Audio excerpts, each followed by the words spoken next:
Inilah kisah Kenshin dan Kaori, kisah pemuda kaya yang menyamar jadi cleaning service. Versi Kaori TV, episode 603. Sarah yang melihat Rena jadi terkaget dirinya, dan Sarah pun langsung menyapa.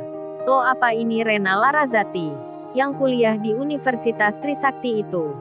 Si Rena pun menjawabnya, "Iya benar, apa nama kamu Sarah Loviana, yang kuliah jurusan bisnis itu?" Sarah pun membalasnya, "Iya nih benar, ini aku." Si Rena pun menyahutnya, "Wah, kebetulan ya kita bertemu di sini. Apa rumahmu di tempat ini?" Rena bertanya. Sarah menjawabnya, "Oh, itu rumahku, ada di seberang jalan raya. Aku ke sini bersama bapak dan ibuku." Sarah pun mengenalkan pada Rena. Sedang Kenshin dipanggil oleh Iwan. Kenshin pun menghampiri. Di saat itu Sarah bertanya, "Oh ya Rena, apa itu suami kamu?" "Suami kamu namanya Kenshin ya?"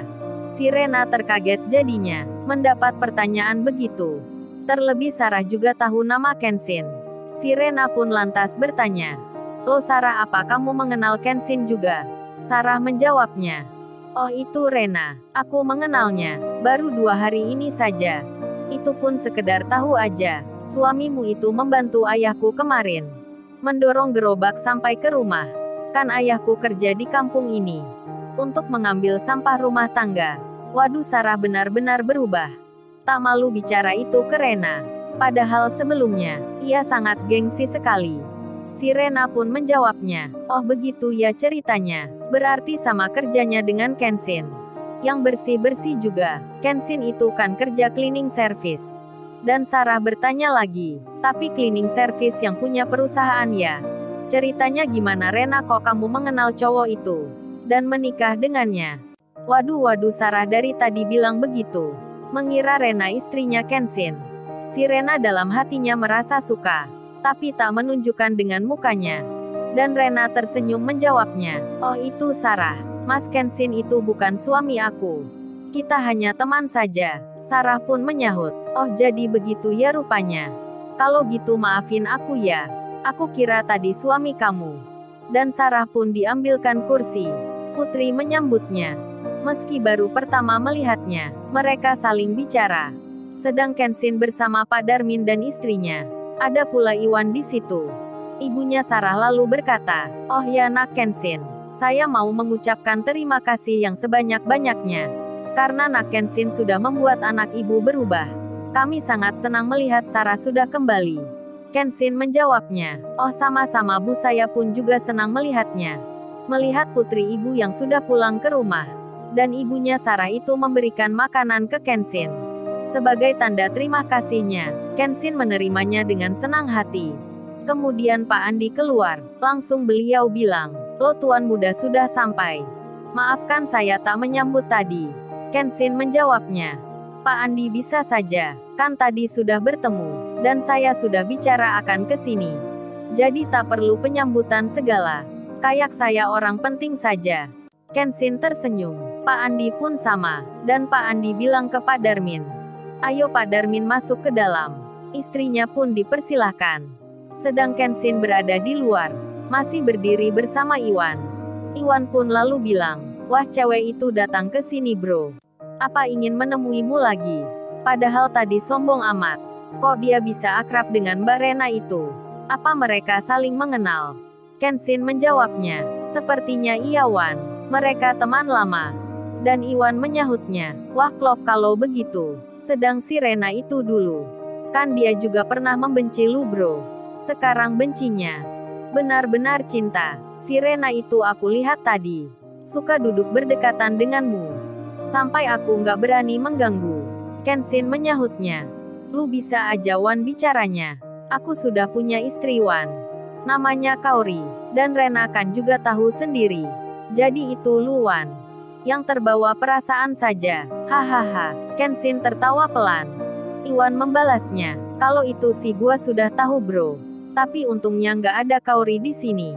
Kalau ada kan bisa cemburu sekali. Lu didekati 2 cewek secara langsung." Kenshin menyahut, "Didekati apa Wan? Lu aja Wan yang salah mengira." Kemudian Kenshin dipanggil Rena. Rena melambaikan tangannya. Iwan pun berseru, "Nah itu bro, baru gua bilang sebentar. Sekarang lu dipanggil Mbak Rena." Kenshin pun berkata, "Ayo Wan, ikut aku ke sana." Iwan menyahutnya, "Idi oga bro, gua takut mengganggu. Kagak enak entar dibilang ikut-ikutan.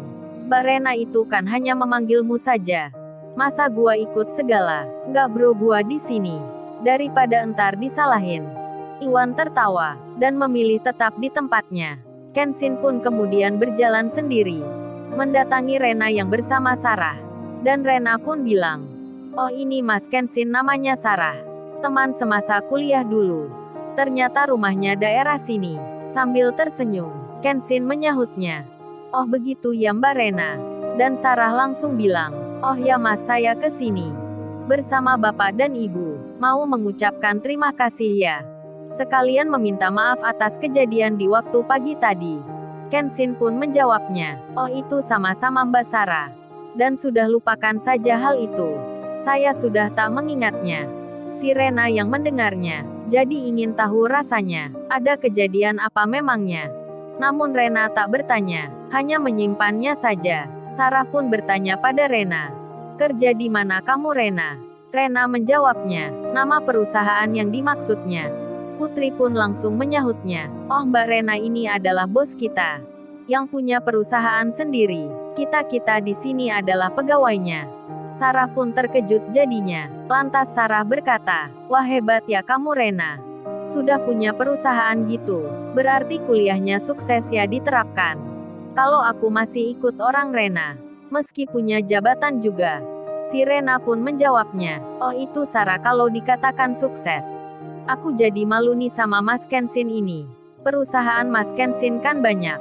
Ada puluhan jumlahnya. Sedang aku hanya punya satu."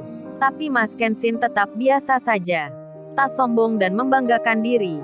Waduh, Sarah langsung tersentak hatinya. Perkataan Rena sama dengan Kenshin kemarin, yang ditujukan untuknya. Dan Sarah pun makin tersadar jadinya. Kenshin yang di situ langsung menyahutnya, "Oh itu Mbak Rena, perusahaan itu bukan milik saya. Tapi punya ayah semua. Jadi saya tak merasa memiliki." Kenshin bicara sambil tersenyum. Kemudian handphone Kenshin berdering. Kenshin melihatnya, Kaori yang menelponnya. Kenshin lalu bilang, "Permisi Mbak Rena dan Mbak Sarah. Saya mau ke Iwan sebentar." Rena pun mengiyakan. Sambil berjalan, Kenshin mengangkat teleponnya. Sedang Sarah jadi penasaran akan istrinya Kenshin, yang mana orangnya. Tadi dikiranya Larissa, kemudian dikiranya Rena. Sarah pun belum tahu Kaori. Dan pesta ulang tahun Putri berjalan. Sarah pun ikut di dalamnya. Sambil bicara dengan Rena, Sarah juga melihat Kenshin. Kemudian malam pun beranjak. Kenshin dan Iwan berpamitan, meninggalkan rumahnya Pak Andi.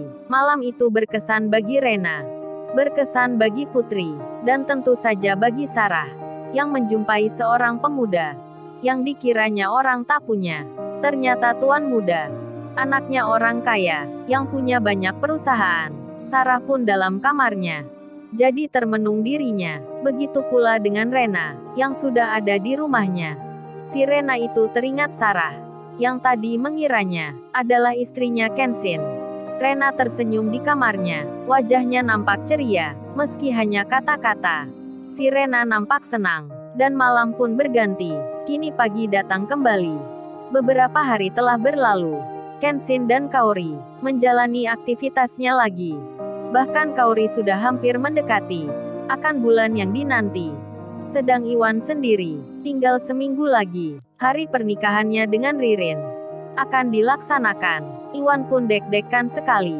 Sampai-sampai bilang ke Kenshin, "Oh ya bro, apa gua pulang ke desa dulu untuk menjual ternak emakku bro, agar bisa membeli kebutuhan pernikahan nanti. Ini aja gua belum punya cincin untuk Ririn. Belum memberi uang untuk persiapannya. Kan pesta pernikahan butuh uang banyak.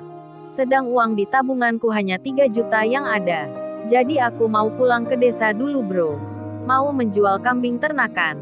Barangkali dapat tambahan. Kan lumayan bisa dipakai biaya pernikahan." Kenshin yang mendengarnya menjadi tertawa seketika. Kenshin menyahutnya, "Lu kayak bicara dengan siapa saja Wan?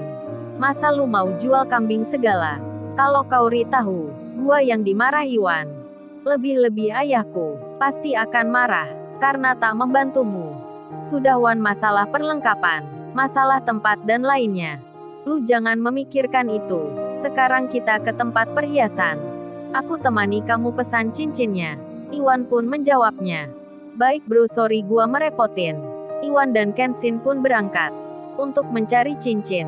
Tak lama kemudian, sampailah keduanya di tempat yang bergengsi, di mall khusus yang terkenal, yang menjual permata dan perhiasan.